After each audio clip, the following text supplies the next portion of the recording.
के बाद इस दुनिया के हालात काफी खराब हो चुके हैं। सीन दिखाया जाता है फिलिपीन का, जहां एक सोल्जर दूसरे मरे हुए सोल्जर को खा रहा है। नेक्स्ट सीन में हमें फिलिपीन की ही एक फैमिली से मिलवाया जाता है, जिसमें एक छोटी लड़की टाला इस मूवी की मेन कैरेक्टर है। फैमिली में टाला के मॉम डैड और उसका एक भाई है, जिनकी वजह से हालात इनके भी इतने ही खराब है कि खाने को खास इनके पास भी कुछ नहीं है। इस वक्त इनके घर पर एक जापानी आदमी आता है, जिसका मानना है कि टाला के डैड ने जापानी आर्मी का गोल्ड चुराया है, जो इल्जाम टाला के डैड मानने से इनकार कर देते हैं। तो उससे में ये आदमी इन्हें धमकी देकर चाहता है कि तुम्हारे पास सिर्फ 2 दिन का वक्त है, अगर तुमने गोल्ड वापस ना किया या उसके बारे में ना बताया तो मैं तुम्हारा बहुत बुरा हश्र करूंगा। वो आदमी तो धमकी देकर जा चुका था, पर टाला के डैड उसी को मारने की प्लानिंग में लग गए थे, क्योंकि वो अपनी फैमिली को बचाना चाहते थे। इस आदमी को मारने की अपने डैड की प्लानिंग टाला भी सुन लेती है, जिसको रिलैक्स करने के लिए उसके डैड कहते हैं, परेशान मत होना, मैं जंगल के रास्ते से जा रहा हूँ, किसी को मेरा पता नहीं चलेगा और मैं जल्दी ही वापस आ जाऊंगा। और इस सब के बाद काफी दिन गुजर जाते हैं। टाला के डैड अभी तक वापस लौट कर नहीं आए थे। टाला की मॉम की भी तबीयत अचानक बहुत ज्यादा बिगड़ जाती है। उनकी मेड उन्हें उठाकर उनके रूम में बेड पर लेटाती है और इस सब की परेशानी में टाला के मुंह से ये निकल जाता है कि शायद डैड मर गए होंगे। जो सुनकर उसकी बीमार मॉम उसे बहुत डांटती है और टाला बेचारी उदास होकर अपने रूम में आ जाती है और आखिर वो ये फैसला करते हुए उठ जाती है कि वो अपने डैड को खुद, जिस काम में उसका भाई भी उसका साथ देने का फैसला करता है, और ये लोग घर से बाहर जाते हुए अपने डैड की गन को भी अपने साथ रख लेते हैं। ये लोग जंगल में पहुंच चुके थे, जहाँ टाला को एक झोपड़ी नजर आती है। झोपड़ी के अंदर जाने पर उसे प्लेट में रखी एक कैनी मिलती है, जिसे वो जल्दी से उठाकर खा चुकी थी, क्योंकि वो काफी वक्त से भूखी थी। वो अब इसी झोपड़ी में बनी एक कमरे के अंदर जाती है। वहाँ एक लाश पड़ी थी, जिसके ऊपर बहुत से कीड़े बैठे हुए थे, जिसे देखकर वो बहुत ज्यादा डर चुकी थी। डर कर टाला वहाँ से बाहर आ चुकी थी। चलते चलते टाला के भाई को दूर से एक अजीब आवाज सुनाई देती है, जबकि सामने टाला को अपने डैड नजर आ गए थे। वो जब पीछे मुड़कर अपने भाई को देखती है तो पीछे से उसका भाई गायब था। टाला का भाई उस आवाज को सुनते हुए जंगल में एक नदी के पास पहुंचा था, जहाँ बहुत सी लाशें थी। ये लोग जंग में मारे गए थे। इन्हें देखकर वो बहुत ज्यादा डर जाता है और वापस घर की तरफ चल पड़ता है। और जंगल में टाला अपने भाई को ढूंढते ढूंढते एक चर्च के अंदर आई थी, जहाँ टाला के सामने आती है एक फेरी। वो टाला से कहती है कि तुम्हारा दिल बहुत साफ है, इसी वजह से तुम इस चर्च में आ पाई हो। साथ ही वो टाला को टाला के भाई और डैड के बारे में बताती है कि तुम्हारा भाई घर जा चुका है और तुम्हारे डैड भी अभी तक सही सलामत है। जिसके बाद वो टाला से उसकी एक ख्वाहिश पूछती है ताकि वो उसे पूरा कर सके, पर टाला डर कर उसे कोई भी जवाब दिए बगैर अपने घर वापस आ चुकी थी। घर आने पर टाला को टाला की मॉम से बगैर पूछे घर से बाहर जाने की वजह से डांट भी पड़ी थी। वो यहाँ अपनी मॉम को बताती है कि मैं डैड को नहीं ढूंढ पाई और उदास अपने रूम में वापस आ जाती है। उससे मिलती है दोबारा वही फेरी जो उसे जंगल में मिली थी। यहाँ फेरी टाला को अपने बारे में बताते हुए कहती है कि मैं सब जानती हूँ, सब जो यहाँ हो रहा है। मैं ये भी जानती हूँ कि तुम्हारे डैड इस वक्त कहाँ हैं और तुम्हारे डैड सिर्फ उस जापानी आदमी को मारने के लिए नहीं गए जिन्होंने उन्हें मारने की धमकी दी थी, वो तो बल्कि अपने दुश्मनों से यानी अमेरिका वालों से मदद भी लेने के लिए गए हैं। तुम्हारे डैड एक गद्दार है। मैं ये भी जानती हूँ कि तुम्हारी मॉम भी बीमार है, अगर तुम चाहो तो मैं उन्हें ठीक कर सकती हूँ। ये कहकर वो टाला को एक जार देती है और वहाँ से गायब हो जाती है। अब सुबह होती है। टाला का भाई बहुत ज्यादा घबराया हुआ परेशान था। वो टाला को बताता है कि मैंने एक बहुत बुरा ख्वाब देखा है कि हम भी जंग में मरने वाले लोगों की तरह मर जाएंगे और कोई हमारी मदद को नहीं आएगा। टाला उसे जल्दी से गले लगाकर कहती है, ऐसा नहीं है, हमारी मदद वो फेरी करेगी। टाला यहाँ उसे फेरी के बारे में सब कुछ बता चुकी थी, जबकि दूसरी तरफ हम उसी जापानी आदमी को टाला के घर के बाहर देखते हैं, जिसने टाला के डैड को धमकी दी थी। यही घर के अंदर टाला की मॉम की तबीयत अब इतनी खराब थी कि टाला को लग रहा था कि बस अभी वो मर जाएंगी। कुछ भी ना समझ आने पर वो फेरी की बात मानते हुए उसका दिया हुआ बग अपनी मॉम के ऊपर छोड़ देती है। दिखाया जाता है कि वो बग इस औरत के मुंह में चला जाता है, जिससे अचानक उसकी आंख खुल जाती है। वो इस वक्त पर जोर जोर से खांसती है। उसकी हालत काफी खराब हो गई थी, लेकिन सुबह होने पर दिखाया जाता है कि वो बिल्कुल नॉर्मल हो गई है, ऐसे जैसे वो कभी बीमार ही ना हो। ये देखकर उसके दोनों बच्चे बहुत खुश थे और अब टाला भी अपनी मॉम को फाइनली फेरी के बारे में सब बता देते हैं। सुनने में ये सब उनके लिए काफी अजीब था, लेकिन जो भी था अच्छा ही था। रात होने पर दोबारा टाला की मॉम की तबीयत बिगड़ चुकी थी। उसकी कमर पर कोई चीज उभरी हुई थी, ऐसे जैसे उस फेरी का दिया हुआ बग ही टाला की मॉम की स्किन के अंदर था। सुबह होने पर टाला का भाई देखता है कि उसकी मॉम बहुत ही अजीब तरीके से अपने ही हाथ को काट के खा रही है। ये सब देखकर वो डर जाता है। टाला की मेड उसकी मॉम को उठाकर उसके कमरे में लेटा देती है। तभी को अजीब दौरा पड़ता है। उसकी हालत बिगड़ गई थी। उसकी बॉडी की सारी वेन्स रेड होकर बाहर की तरफ उभर आई थी, साथ ही उसकी जुबान भी अजीब जानवर की तरह बनकर लंबी होकर बाहर की तरफ निकल आती है। उसकी हालत ऐसी थी कि किसी ने उसे पोसेस कर लिया था, उसे अपने काबू में कर लिया था। ये देखकर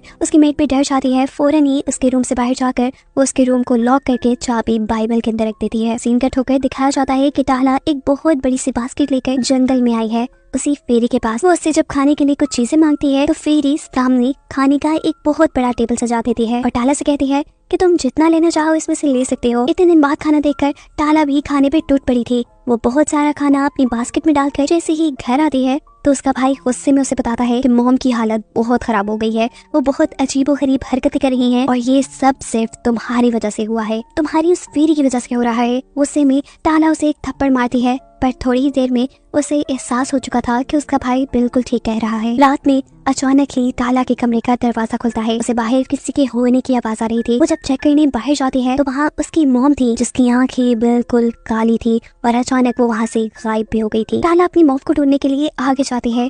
उसे अब अपने घर से बाहर अपने डॉग के चिल्लाने की आवाज आ रही थी। टाला जल्दी से बाहर जाकर देखती है तो वहाँ उसकी मॉम उसी के डॉग को खा रही है। इन्हें देखकर टाला समझ चुकी थी कि उसकी मॉम इंसान नहीं रही बल्कि वो जानवर और इंसानों को खाने वाली एक डीमन बन चुकी है। डर कर टाला अपने घर का दरवाजा बंद कर देती है। सारा शोर सुनकर टाला का भाई और उसकी मेट भी यहाँ आ चुके थे।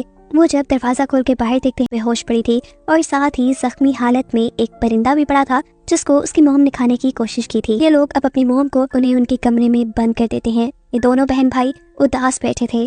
टाला का भाई रो रहा था और टाला उसे कहती है तुम रो नहीं, मैं सब ठीक कर दूंगी। जबकि इनके घर के बाहर हमें वही फेरी दिख रही है जो टाला के मॉम के शिकार किए हुए परिंदे को खा रही थी और इससे हमें मालूम हुआ कि वो भी एक डिमोनिक फेरी है, यानी एक शैतानी फेरी। वो फेरी अब घर के अंदर आ जाती है और यहाँ टाला उसे कहती है कि तुम बहुत बुरी हो, तुम्हारी वजह से ये सब हो रहा है, मैं जानती हूँ। जिस पर वो फेरी कहती है मेरी वजह से कैसे, ये फैसला तो तुम्हारा ही था, मैंने तुम्हारी मॉम को ठीक कर दिया, लेकिन किसी भी ख्वाहिश को पूरा करने के पीछे एक कुर्बानी तो देनी ही पड़ती है और इस कुर्बानी के बदले मैंने तुम्हारी मॉम को एक डीमन यानी शैतान बना दिया। अब वो हमेशा जिंदा तो रहेंगी लेकिन एक शैतान बनकर। ये सब चीजें टाला को पागल कर रही थी। वो फेरी के ऊपर चिल्लाती है और फेरी यहाँ से गायब हो जाती है। सीन कट होकर दिखाया जाता है कि टाला जब बेसमेंट में जाती है तो वहाँ उसकी मेट और वो जापानी आदमी पहले से ही मौजूद था।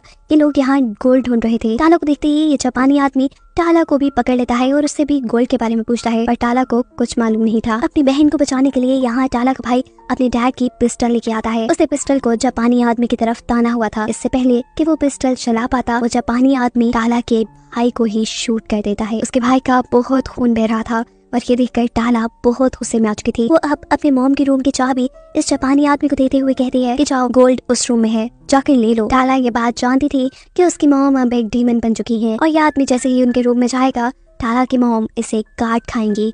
और ये सारी बातें ना जानते हुए वो आदमी टाला की मॉम की रूम की तरफ बढ़ जाता है। के साथ ही टाला की मेड टाला को बताती है कि तुम्हारे डैड कोई अच्छे इंसान नहीं थे, वो एक गद्दार थे।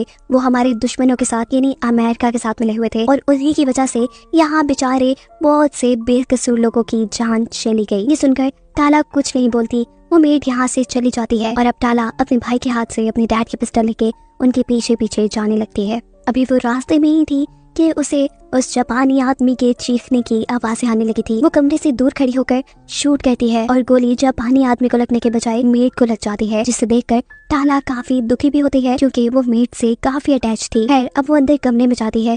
कमरे में कोई नहीं था। वो बाथरूम में जाती है तो बाथरूम पूरा खून से लथपथ था और उसकी मॉम किसी जंगली की तरह जापानी आदमी की बॉडी को चीर फाड़ कर खा रही थी। अपनी मॉम की ये हालत देखकर टाला बहुत ही ज्यादा डर चुकी थी, इसीलिए वो अब अपने भाई को उठाकर उसे बचाने के लिए वहाँ से भागते हुए बाहर आ जाती है। वो उसे मदद के लिए कहीं ले जाना चाहती थी लेकिन बहुत सारा खून बहने की वजह से टाला का भाई भी मर चुका था। टाला दुख में अब भागकर दोबारा जंगल में बनी उसी चर्च में आती है जहाँ उसे पहली मर्तबा फेरी मिली थी। वो फेरी से कहती है कि बस बहुत हो गया, अब ये सब खत्म कर दो। उसकी बात सुनकर फेरी उसे एक गोल्डन मैंगो खाने को देती है। टाला के इनकार करने पर फेरी जोर से चिल्लाती है और यहाँ हम पहली मर्तबा फेरी का असल बूढ़ा और अजीब चेहरा देख पाते हैं। वो इससे भी डरकर भागकर अपने घर वापस आती है तो उसे घर के बाहर अपने भाई की लाश भी नहीं मिली। वहाँ सिर्फ उसके भाई का कटा सर रखा था और जगह ही जगह खून फैला था। वो समझ चुकी थी कि ये काम भी उसकी मॉम का है। अब टाला की मॉम की नजर टाला के ऊपर भी पड़ जाती है। वो उसे खाने के लिए उसकी तरफ बढ़ती है,